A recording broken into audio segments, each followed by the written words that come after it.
It's the Omicron variant. This is the theme song for today. We're going to talk all about the Omicron variant. That's what I'm going to call it. Biden has his own name for it. Nobody knows how to pronounce this variant. We're going to talk about what it is. What does Omicron variant even mean? You know what? Let me play the clip for you on how Biden pronounces this variant. And then we're going to get into Ghislaine Maxwell. Her trial kicked off today with opening statements. We're going to go over some of that. We're going to give you as best a peek inside the courtroom as we can. But take a listen to Biden trying to pronounce the name of the new variant today. It's called the Omicron. It is to their credit, the scientific community in South Africa quickly notified the world. The Delta variants and now the Omicron variant all emerged elsewhere in the world. Omicron, he threw an N in there, but it's actually, I guess it's pronounced the Omicron variant, which is the 15th letter of the Greek alphabet. So, you know, Delta was one of the letters, I guess, of the Greek alphabet. So that's the actual name of this variant, identified in South Africa, first identified November 9th, according to WHO. We're going to get into what WHO is really saying and look at some raw data on what's really going on with this variant, as CNN is now using this news to push for mandated needles if you want to get on an airplane. Yeah, that's what they were talking about today. So we're going to get into that and Ghislaine Maxwell, and then a little update on January 6th as well, and kind of catch you up on what's going on in the news. Before I get to that, I got to shout out the sponsor of today's coverage. As it's called Glow with Ivory.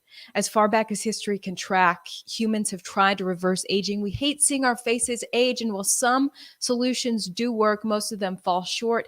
However, myself and thousands of others have successfully watched our skin look and feel younger. Our secret is called Glow with Ivory from BioTrust. This product seems to be the only anti-aging serum that works out of the dozens I've tried. 3 things happen when people try it. First, their skin appears firmer. Secondly, complexion is brighter. And third, your skin is softer and smoother. Take Glow with Ivory and get your glow back this Black Friday extended. Go to glowwithivory.com, link in description for up to 38% off your order today. glowwithivory.com. Yeah, whenever I talk about anti-aging on my Instagram, all the conspiracy theorists come up about how some of these people like Ghislaine really do their anti-aging, and I'm not going to get into that on YouTube. Just use Glow with Ivory. All right, so another big thing happening today is a convening of nations in regards to pandemics. I guess WHO has convened a special session now through Wednesday, today through Wednesday. Its second ever special session in the history of the WHO to decide whether to create a WHO convention on pandemic preparedness and response to, quote, strengthen the preparedness and response to health emergencies. So WHO is holding that convention right now. And I'm not really hearing a lot about it, but when you hear about strengthening preparedness and response by nations across the world and creating a global plan for that strengthened response, you know what strengthen means. They're trying to pass laws that control you and me. And they're talking all about it right now. I'm going to play, I tuned in briefly to it.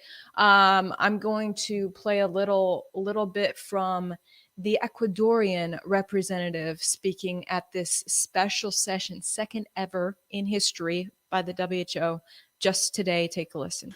The enormous repercussions of the COVID-19 pandemic have brought into sharp relief the existing weaknesses and the general fragility of the global health system, which has increased the systemic difficulties and challenges linked to response to health emergencies such as the one we are living through today. This global pandemic is of biblical proportions.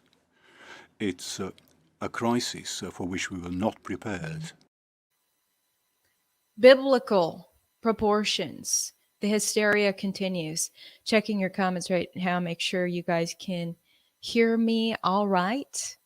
Gotta wait 2 weeks. Someone's saying, yes, you guys remember that. 2 weeks to flatten the curve back in March of 2020. We're going to be coming up on 2 years since then now. And this curve has apparently never flattened. Oh, yes. You guys are catching on here. Omicron is, if you scramble the letters, it means moronic. So some people are joking that if you take this new variant seriously, you are, you're a moron.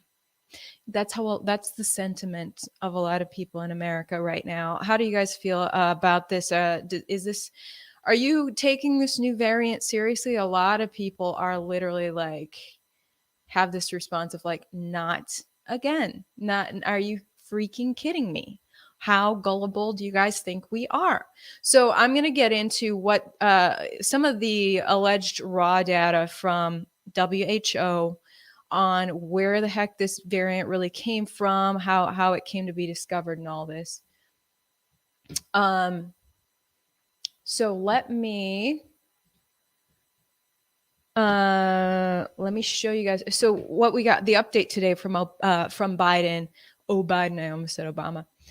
From Biden is that there's 8 countries in the south part of Africa that where he's now instituted travel bans, which people keep bringing up what he said about Trump when Trump first instituted a travel ban in regards to this pandemic.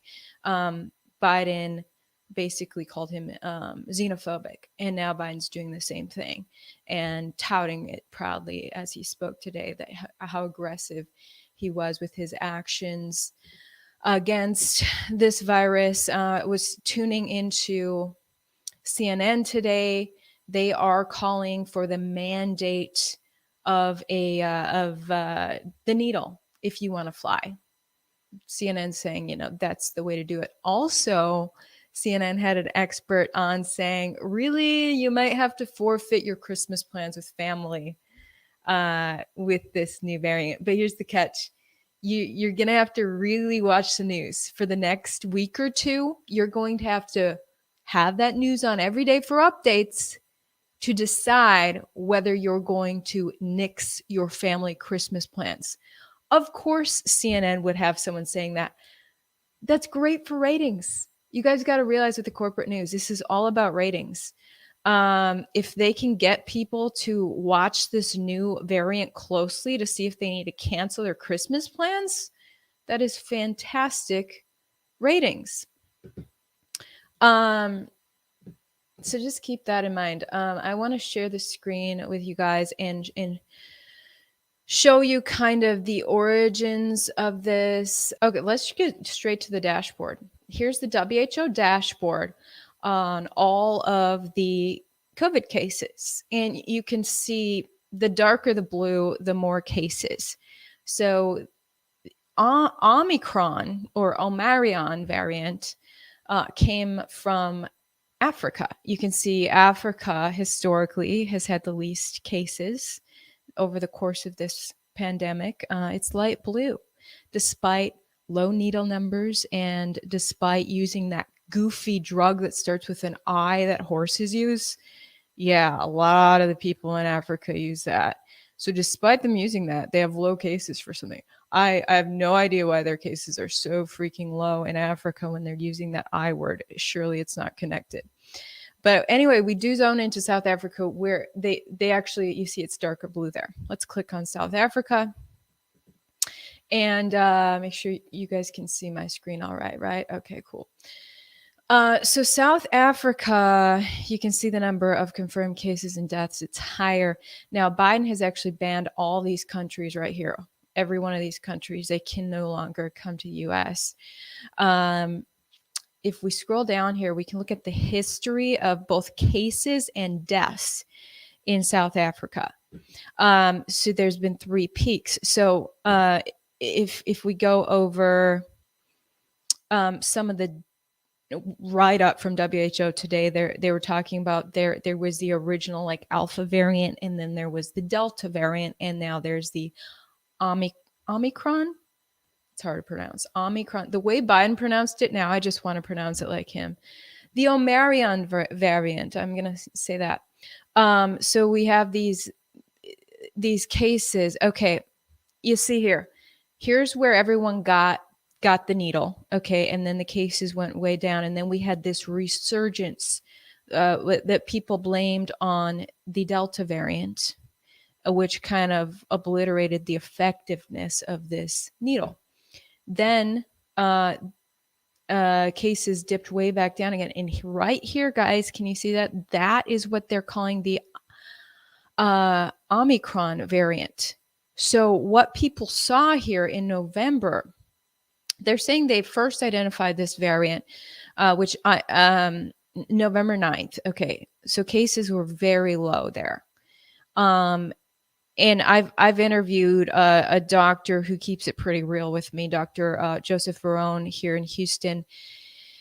And I asked him, like, how are variants even are you able to identify a variant? And he said, yeah, you have to send it off to a special lab. It takes time. It takes a bunch of extra effort. So when clinics and hospitals are testing people for this illness, they don't typically go check for which variant it is. It's just too much work. But Dr. Verone was saying with the Delta variant, you could tell that it was a Delta variant by how severe the symptoms were. Symptoms, according to him, were just dramatically more severe than the previous variant for most people, even young people just getting whipped by this thing. It actually, Dr. Verone and others that I've interviewed are proponents of the drug that starts with an I that is allegedly given to horses, but that's a different kind. And they were saying that people who were taking the I word preventatively to prevent the illness, they were actually having breakthrough cases due to Delta's viral load. Delta had such a heavy viral load that people still caught the illness even though they were taking the I word. They just wouldn't have as severe of a case of it if they were taking the I word preventatively. So after Delta came around, they actually recommended a higher dose of the I word drug for prevention of the illness. I guess variants are a thing. What happened here is some members of a group within WHO met to figure out why there was such a spike. There's this huge spike in cases. Why is everyone in South Africa suddenly getting the illness right here when it had been so low? I mean, it's still a lot less people getting it than had gotten it in June, July. They convened, and that's when it was kind of put out that this Omicron variant was discovered. I'm jokingly calling it that, but it's confirmed as the B11529 variant, and the concern is that reinfection. According to WHO, reinfection can occur. So if you've already had like the Alpha or Delta variant, now you could potentially get this variant too, so you could get COVID again. They're saying, quote, preliminary evidence suggests an increase in the risk of reinfection. They're not showing us that evidence, so I guess we have to take their word for it. I mean, how many people in South Africa have been reinfected? We don't know.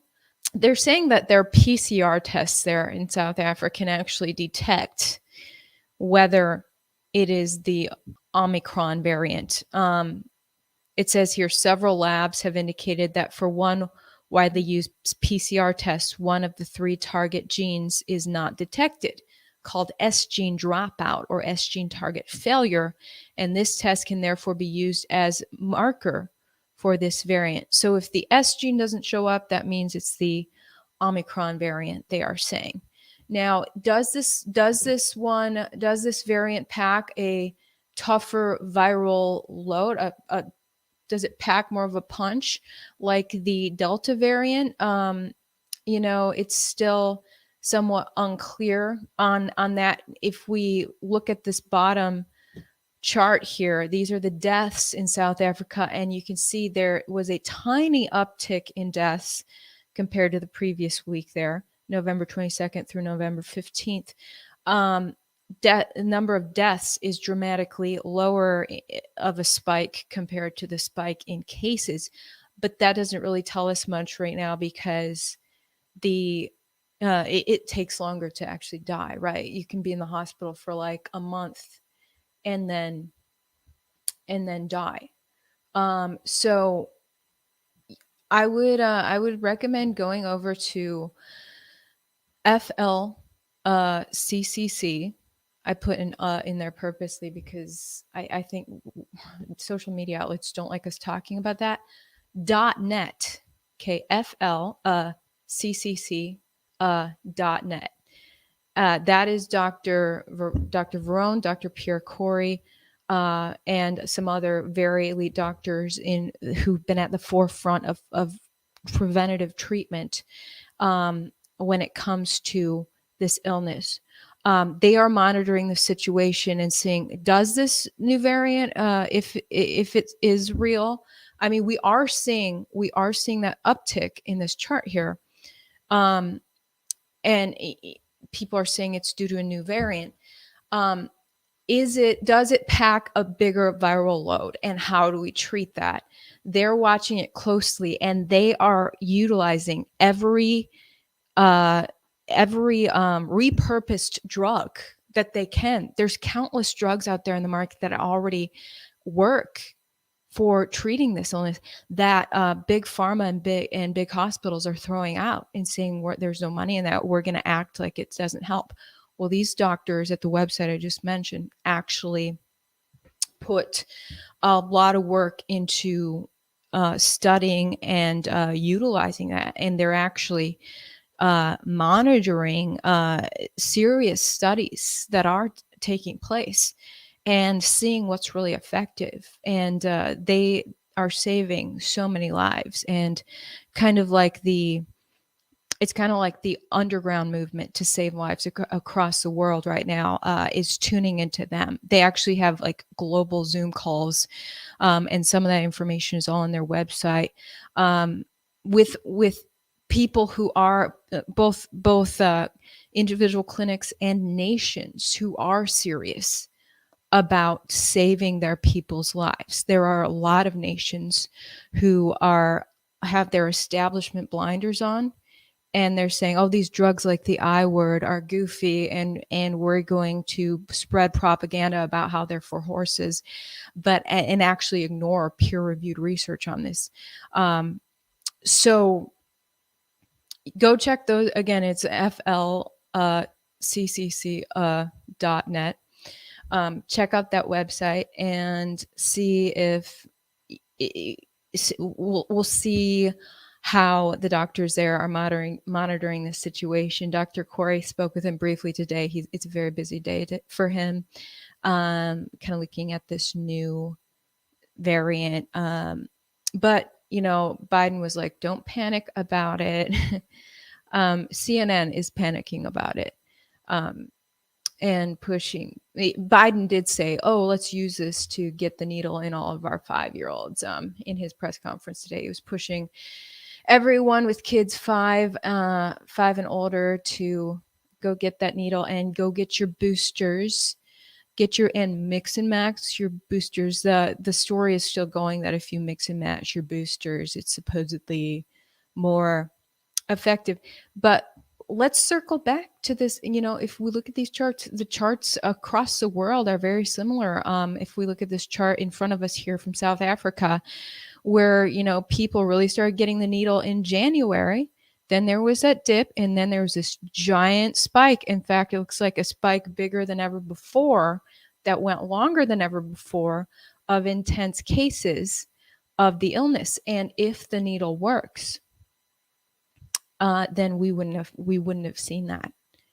If the needle works, the steady increase in how many people have had the needle on these charts, we should see the same steady decrease in number of actual illness cases, and we didn't see that. We actually saw a huge resurgence, and during that time, CDC Director Rochelle Walensky said this was in August of this month. She admitted to the failure of the needle. Take a listen. Like we saw in the New York data, vaccine effectiveness against infection declined over time. Additionally, reports from our international colleagues, including Israel, suggest increased risk of severe disease amongst those vaccinated early. Yeah, so she's talking about both in New York and in Israel, which people love to cite Israel because it was the country that was like the most aggressive about getting all of their people needled. So they have been really at the forefront of seeing whether these needles work. And what we saw in Israel was what we see here in South Africa, and what we've seen in all of these more developed countries is this huge, huge resurgence of the illness after a lot of people got the needle. So Rochelle Walensky right there admitted, yeah, we're seeing tons of breakthroughs, people who've had the needle and then get the illness. So Biden saying that the solution is another booster and another and getting these little kids to get the needle. A lot of people are doubting this now and saying, look, what's the real deal here? A lot of people are getting weary of this stuff. I want to show you something from the WHO regarding the WHO. There was actually, a lot of people don't realize there was a WHO whistleblower in April of this year, I believe it was, and not a lot of people heard about this guy. He's out of Israel. He worked for the WHO, and he actually called them out, forfeited his job, and at last check was living in poverty because he hated the corruption he saw so much. I'm going to play for you guys a little bit of this report on the WHO whistleblower. I tell you, Sky News really seems to keep it real. YouTube has started to censor them. They keep it too real. But here, Sky News went to Italy and interviewed this former WHO employee who blew up his whole career to call out the WHO when they tried to get him to forge documents, to tell lies in official WHO paperwork. Take a listen to a part of this. Dr. Francesco Zambon was tasked with sending a detailed plan to all nations on how to cope, based on Italy's response. He did it, it was published, then it was withdrawn by the World Health Organization. The world never got the plan. They could have had what we didn't have, time. We didn't have time to prepare. But this report would have allowed them to buy time, which was by far the most important good for getting better prepared for the pandemic. The chaotic scenes of overwhelmed hospitals in northern Italy prompted the WHO to provide real-time analysis to help governments prepare. Italy was not unique in being unprepared. Most countries were not. The report team discovered that Italy's pandemic plan hadn't changed since 2006 and noted it. Dr. Zambon and his lawyer say it wasn't an issue until WHO officials told the Zambon team to amend the report and say the plan had been updated. He refused and has resigned. Dr. Zambon says the affair has completely undermined the World Health Organization's reputation.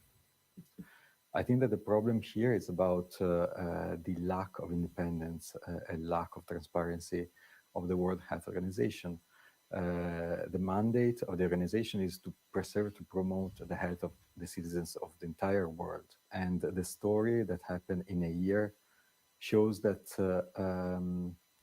the organization is bound by personal interests, by government's interest, and by financial powers. Yeah. And then it goes on to say that this Dr. Zambon is now having to have a foreclosure on his house because he just lost everything by calling out WHO. But he was so disgusted by the fact that they wanted him to forge documents on Italy's response. As you recall, the first big outbreak that we really saw with this illness was in Italy. So it was like, the rest of the world, let's look to Italy and learn from this before it hits us. And WHO is retracting what he was trying to show the world and then telling him to change things, that, make false statements about Italy's preparedness. He was so disgusted.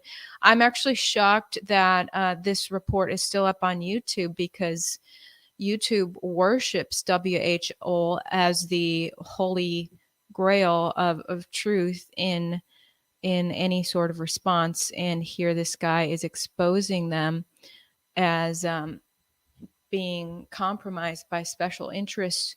So we have to weigh all of that out when we are listening to WHO preach about this new variant, and we look at WHO official data and see that little spike. We all have to wonder, what's true? What's really true? And what are we witnessing around us? And if we turned off our TVs and all the news notifications on our phones, what would be true in front of our eyes? And how much of our minds being manipulated by the media and its special interest partner, the WHO? We have to think about all that stuff. All right, I want to switch gears to Ghislaine Maxwell. That's how you say it. What a pretentious name. Ghislaine Maxwell, age 59, locked up in a Brooklyn jail right now. Denied any bail because she is a flight risk. She has homes all over the world that she could disappear to. And now her trial has begun with opening statements from the prosecution and defense. What can we really expect out of this trial? I want to show you, some of the press that's there. This is a federal case, and federal judges just don't like media imposing itself with cameras and recording. It's just too distracting on a federal case. I 100% disagree. I believe in transparency, but that's the established rule in these federal cases, is that we don't get cameras in there to see what's really going on. So we have to rely on the few journalists who are in that courtroom on whether they're going to tell the truth about what's going on in this case. And, they have to hold each other accountable. I think these establishment journalists, here's the Associate, or this is Reuters. So we have little sketches from Reuters and Associated Press. We can compare the two and see what's really going on. I mean, look, I think they're going to be honest about what's going on in the courtroom. I just don't know how much we're really going to get out of this case. And a lot of the buzz has been about the judge and the prosecutor. It's an Obama-appointed judge, and the prosecutor is a 32-year-old, same age as me, actually, daughter of James Comey.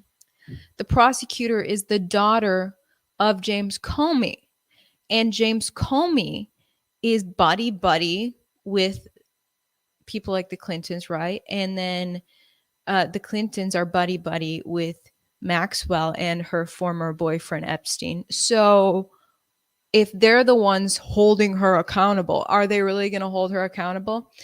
So this is Maxwell wearing white in court today, allegedly. Let's show the sketch of her from the Associated Press and compare sketches. Ooh, there she is again, looking over her shoulder there, all in white.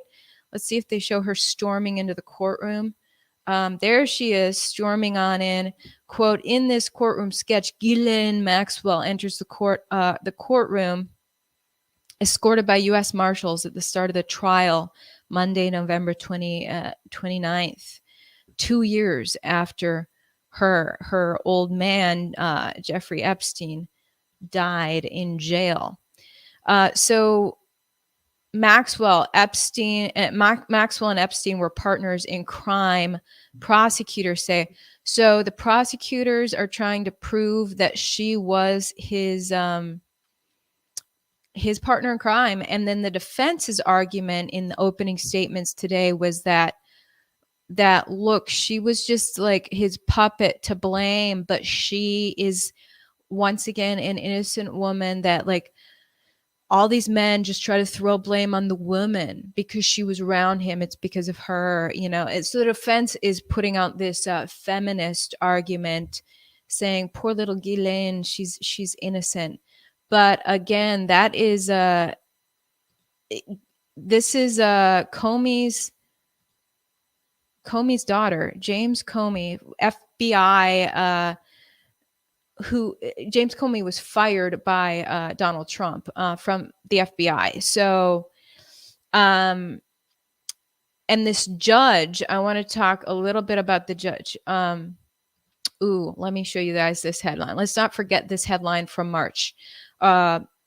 Ghislaine Maxwell case details too sensational and impure for public, judge says. So here we have the judge. This is Judge Allison J. Nathan.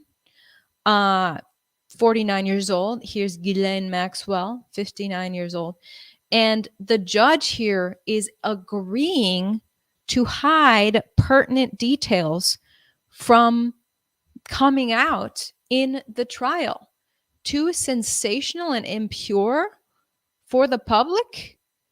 This is an Obama-appointed judge. She's one of the few LGBTQ female judges we have in our court system. And in fact, just this month, she got a big promotion. Chuck Schumer recommended her for a promotion. She's going to be promoted to a big court of appeals. So she's already kind of good to go. I'm sure she doesn't want to screw up that promotion by ruling the wrong way in this case. It says here, a federal judge on Thursday, this is back in March that they published this, federal judge on Thursday agreed with Ghislaine Maxwell's request to keep certain details in the criminal case against her secret, finding that information would be too sensational and impure to reveal to the public. U.S. District Judge Allison Nathan issued a ruling on redactions that Maxwell had asked for regarding transcripts the government filed under seal last month. Quote, these portions of the transcript, which were redacted in the civil matter, concern privacy interests, and their disclosure would merely serve to cater to a craving for that which is sensational and impure, Nathan wrote in the order.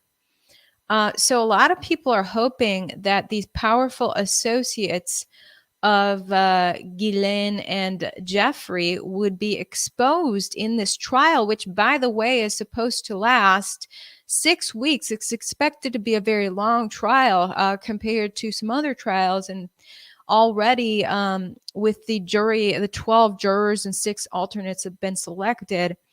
A lot of jurors have been like, well, I've got these holiday travel plans and with COVID and blah, blah, blah. And the judge is saying, well, you're going to have to cancel your holiday travel plans for this trial. I'm sure the jurors are thrilled about that.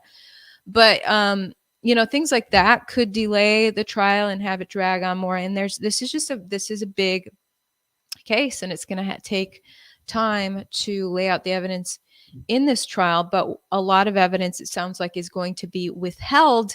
And honestly, I know I've heard from so many of you viewers that other headlines are pulling away and distracting from Ghislaine, that, the media is not going to cover Ghislaine.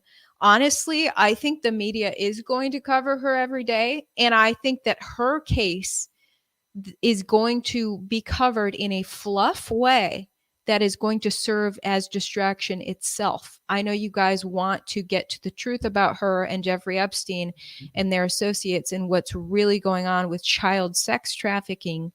But this judge right here, this Obama appointed judge that the Democrats have already said, you're getting a promotion if you do her trial, right?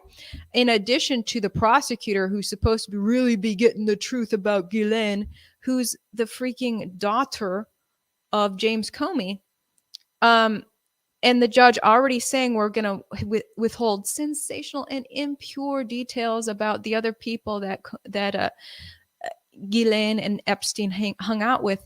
We're already getting in the indication that we're not really not gonna get to much truth here. The public, I just don't see some big bombshell about like the Clintons or something being revealed in this trial. I think they'll drag out this trial. It'll occupy a lot of cable news airtime. And every day people will be hoping it'll boost cable news ratings. And the rest of the world will be falling apart in the meantime. And this case itself will be used as distraction news, even though this case does have serious, pertinent, ugly details that we want to learn. But and the media is going to try to tantalize it. You might hear about it today and it'll never come out. And all the other serious news that's happening in our world, like this freaking Omicron variant, and creepy things that governments are trying to do to take away our liberties with these freaking variants, the media is going to glaze over developments in regards to our liberties being stripped away while they do these little headlines about Ghislaine every day and never bring us really real answers. That's my honest prediction with this case. I think they're going to drag this thing out in the cable news, and we're actually not going to get any serious answers on it. And I know you guys really want to learn. I want to play a clip for you guys in regards to this. She's got 6 charges against her. The grand jury indictment is looking at the abuse, how she groomed and procured these young girls as young as 14 in the 90s. But it looks like she was helping Jeffrey right up until pretty much until he was arrested. But for some reason, they're only in this particular case, they're only looking at these girls. I guess there's going to be 4 alleged victim testimonies from just the 90s. And the disgusting thing about this case is one of the victims, and I'm about to play her soundbite, she called the FBI in 1996 and the FBI did nothing. They put it on a bottom shelf as she and her sister had just been sexually abused by Epstein after being groomed by Ghislaine, according to her. Let me play her soundbite. This is a little clip from 60 Minutes Australia where they interview this victim. Now, she herself was a college art student. She was actually an adult, but she was groomed and abused. And her sister, though, was only 16, and they were both kind of groomed. But she witnessed, according to her, Ghislaine kind of recruiting other girls. And this really sheds some light on what evidence could really come against Ghislaine in these coming 6 weeks. Take a listen. She had a front row seat to what went on behind these closed doors and saw Ghislaine Maxwell in full flight. She would turn like that, and like as school's getting out, she's like, I've got to get the nubiles. I'm going to get the nubiles. What did she mean by that, and what did you witness? So several times I was in the car with her, and she would ask the driver to stop the car, and she'd dash across to the school or the park or wherever she was going, and she would like write down her phone number for a child, a young girl, and then I'd see that child at the house, and she'd say they're auditioning. You know, I found a model in the park. And I thought it was really strange because I did see a couple girls in braces, and I've never seen a model with braces. Of course, it was a ruse. Epstein claimed to help manage Victoria's Secret. and Maxwell was his eager model scout. As I take my shirt off, so I took my shirt off. Instead, as Maria unwittingly witnessed, Maxwell was happily procuring girls to feed Epstein's insatiable appetite for sex with teenagers and young women. He started getting a little excited about it, and he started touching himself. A compulsion Maria would soon experience firsthand. Ghislaine came in to get me one evening. Basically, they brought me to the, Ghislaine escorts me to Jeffrey's room, and he's lying there, and he goes, well, here, sit down, you know? And so right next to him, and then Ghislaine sits on the other side, and they began assaulting me. But really, while I was lying there the whole time, I'm thinking, my sister's been around these people. My sister was 16. She's been around them alone. Maria's fears were well-founded. Her younger sister Annie revealed she too was sexually abused by the pair. Yeah. So that's 60 Minutes Australia. They did a fantastic, fascinating piece, disturbing piece on Ghislaine Maxwell and her role with Jeffrey Epstein. She's accused of grooming these girls across the world at their different residences that she shared with Epstein. And, she was the lady with the connections, and Epstein was the man with the money.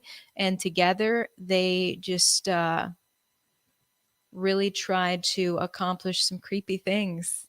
And they were connected with so many powerful people. I mean, they've got pictures with all the top politicians. They got pictures with, there's the famous picture that's being circulated a lot of Ghislaine and Bill Clinton boarding a plane together.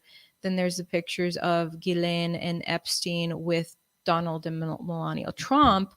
But they've got pictures with like everybody. And here is the actual indictment, grand jury indictment of Ghislaine, filed back on June 29th of 2020. Count 1, conspiracy to entice minors to travel to engage in illegal sex acts.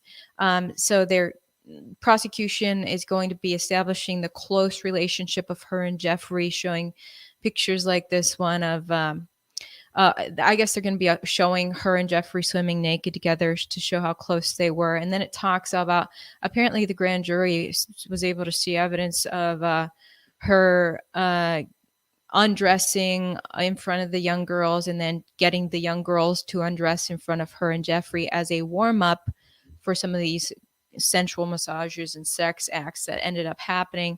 It shows the different properties here that she and Jeffrey allegedly abused the girls in. Here's their Upper East Side Manhattan residence. Here is the Palm Beach, Florida residence. Here is that ranch in New Mexico. And then they talk about Maxwell's personal residence in London. This ranch in New Mexico, it's interesting. The ranch house is 33,339 square feet. I wonder if Epstein was into numerology or something. Some of these people really like the threes. But yeah, there's the ranch, and there's really creepy stories about his desire to like repopulate the world with his DNA by having kids by every girl he could at this ranch property.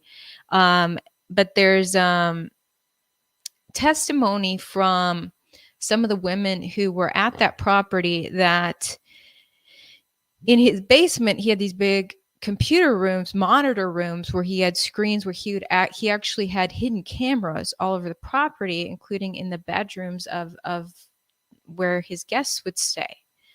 And so people like Prince Andrew coming to hang out with Epstein at the ranch, he was recording all of his guests according to the testimony of these witnesses. And these women say that he told them about these big old computer rooms where he would spy on his guests. And that seems pretty crazy, but I mean, I've seen these sort of pin cameras, the hidden cameras. Well, Project Veritas is well known to use hidden cameras. I mean, a lot of people do use hidden cameras. Apparently, he had them like in little areas of the bedrooms of his property. Now, if you're participating in something highly illegal like child sex trafficking and you want to make sure that nobody rats you out for that, why not record dirt on your visitors and then hold that against them? That would be the reasoning there of like, why would Jeffrey Epstein spy on his guests? Well, if he can record some inappropriate video of his guests, and then they find out and try, if they go against him and say, I'm going to rat you out for doing these inappropriate things with kids, he can say, well, if you do that, I'm going to release this video of you. And so that's how everyone stays hush hush against each other. That would be the theory there on why he would have these rooms in his basement. But we haven't seen those. There's this articles with quoting women who testified that they had seen, or that Jeffrey had told them all about these rooms. Now, looking at court paperwork filed today in the Ghislaine Maxwell case, since I can't be in the courtroom, but what I can do is look at the official filings in this case. A few things were filed today, including the Epstein Victims Compensation Program. So the claims that alleged victims, and there's allegedly over 100 victims that we know of, according to a victim's representative. There are over 100 victims of Epstein that we know of, and a lot of them filed claims under the Epstein Victims Compensation Program. Now, like an insurance claim, you have to detail what all happened to you.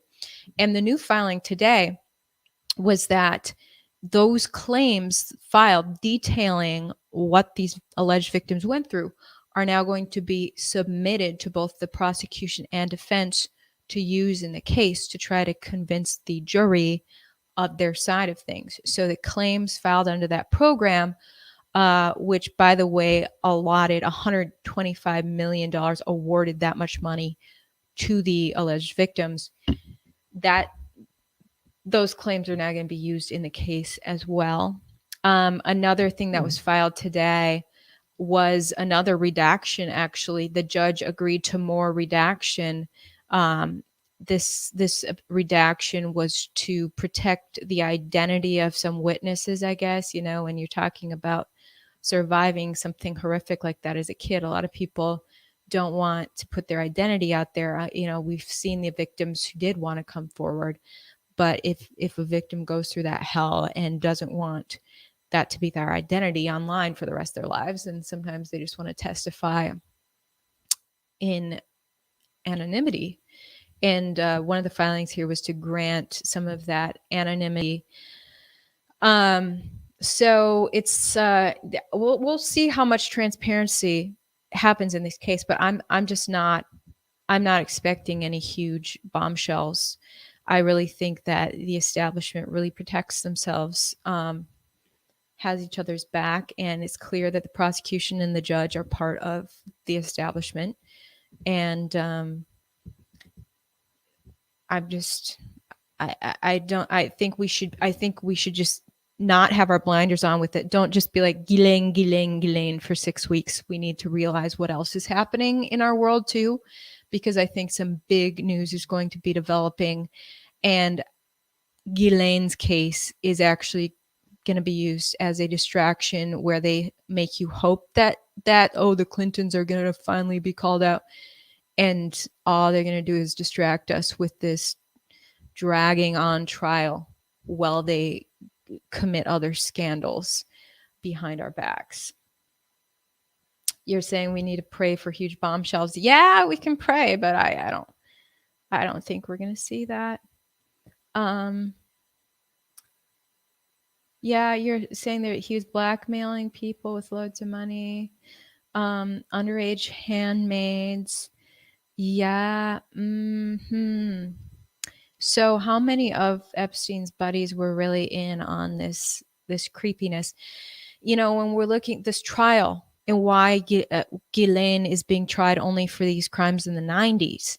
We have to fast forward to 2005 through 2007 when Epstein was caught for child sex crimes in Florida. It was about 40 girls he had abused allegedly in Florida. And you can look up the reports on this. And he basically got a slap on the wrist. Apparently, he's kind of in bed with these head honchos who, whoever was in charge of the FBI in Florida, had his back instead of the victim's back, and basically gave him a slap on the wrist and also immunity to his co-conspirators in this. So Ghislaine, according to his plea deal that he saw, this freaking magical plea deal when you're ruining the lives of 40 girls, but you get this crazy plea deal where you have a slap on the wrist and your co-conspirators are now immune for life. So from what I gathered, in his case in Florida, Ghislaine is now immune from co-conspiring with all those girls there. Which is that house up at the top there is the one in Florida. So it's like, well, you guys just immuned her from that many girls, so now we got to go back to the girls in the 90s. And some of these most recent girls may not have even come forward yet. But the ones from the 90s are ready to come forward. So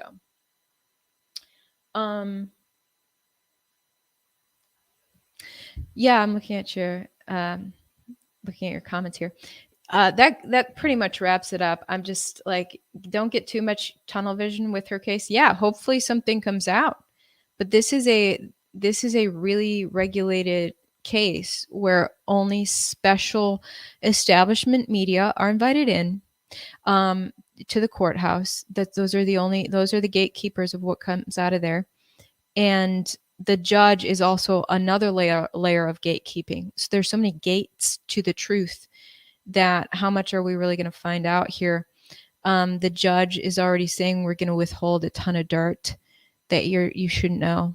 Dirt about like who else Jeffrey was with. And I know that's what you guys are hoping for. But yeah, it's interesting. We'll see what happens. That's all I had to. Oh, and then the last thing is the January 6th stuff. I was going to make a note about that.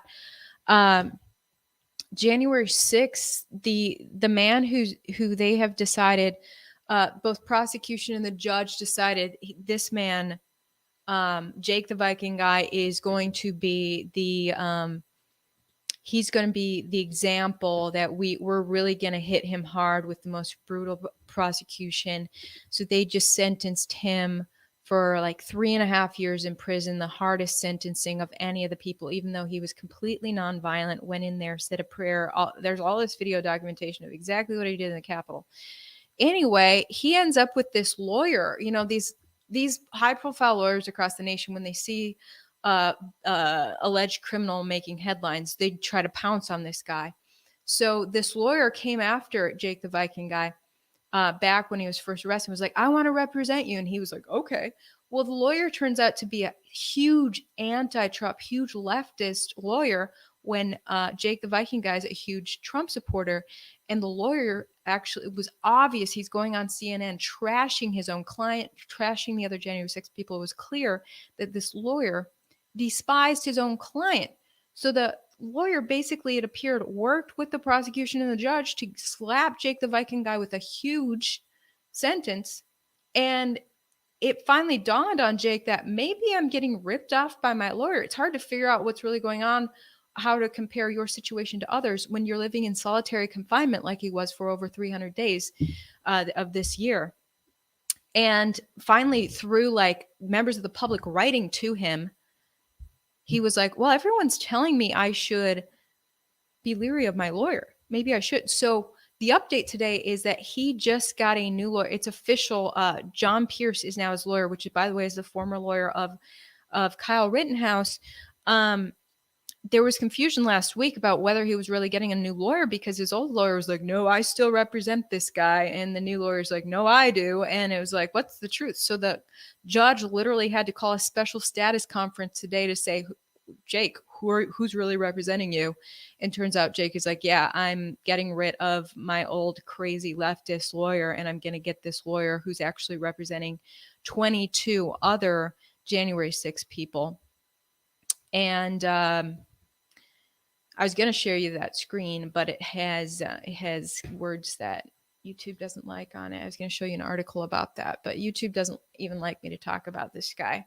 But he's his case is important because he's being propped up as an example of, like, we're going to destroy his life so that never, no patriot in America ever again decides to go out and publicly stand up for their country and say that they hate tyranny. If we can destroy Jake the Viking guy's life, says the prosecution, maybe every American will be too afraid after this to stand up against tyranny. That's pretty much their goal. It's pretty disgusting. And it's an important case to watch how they're treating him. And I think that, if you care about liberty versus tyranny, you should care about his case and care about how he's being treated. And I know a lot of, I just received comments from some of my conservative viewers today who are like, why is anyone talking about him? He's such an embarrassment to conservatives. You know what, guys? He was one of the most patriotic people that I've ever seen. And if he's an embarrassment to your little conservative cult, then you're not a real patriot. And I'm tired of the left wing and the right wing cult. I care about people who have the balls to go out and do something about preserving the liberty of this country. And if you're going to sit behind your phone and type about how embarrassing this and that person is, I don't have much respect for that. And I think everyone needs to look past people's costumes and headlines and like, oh my gosh, well, the media wrote a disastrous headline about this person. I can't support them anymore. Yeah, the media is going to try to pick at and smear every single person they can to keep dividing freedom lovers. And if you keep falling for their headlines and like, oh, that guy's an embarrassment. I thought he was a patriot, but he's an embarrassment. Guess what? Every one of these people who go out and put their neck on the lines are fighting for freedom. And if you fall for these phony headlines and turn your backs on each other, then you're all going to crumble to tyranny. And by the way, that's how Hitler took over in Germany, is that he got enough people divided against each other that he could swoop in, because he himself was so crazy. He's the Germany version of AOC. Just a like, there's something likable about AOC. There was something likable about him, but they're nuts and they scare people because their policies are so freaky, and they never reach enough of a majority. Like AOC could never win a presidency because she's so radical. Hitler was the same way, but he got enough people divided against each other, enough freedom lovers to start bickering amongst each other, that he could shoot to the top. We don't want people, radicals like AOC to shoot the top by freedom lovers pitting themselves against each other. So if you didn't like Jake the Viking guy's outfit, or that he was burning sage, and you don't get that and you think he's weird, who cares? He's actually putting his neck on the line to care about our freedoms, and actually going out and doing something. And yeah, maybe it was illegal for him to go through the Capitol doors, but the police actually escorted him through the Capitol doors. And by the way, my feature I did on him, link in description, has over 300,000 views now. I told the true story of this guy because the media smeared so much, not only smeared, but suppressed true videos. My feature highlights all the suppressed videos of what really went on there. Officers waving people in, officers escorting people through, saying you can be in the Capitol, you just got to be peaceful. That's the story that's not getting told. That the fact that Jake the Viking guy was complying with police in multiple videos, and now He's going to prison for this many years. Did he obstruct Congress? Well, if he did, it kind of looks like police obstructed Congress too, because police were right there with him the whole time. Okay, things to consider if you want to watch my mini documentary on that situation. Link in bio or link in description. Rumble. My first Rumble video gets over 300,000 views. YouTube better watch out. All right, that's all I got for now. I got to run. You guys have a good one. May freedom win.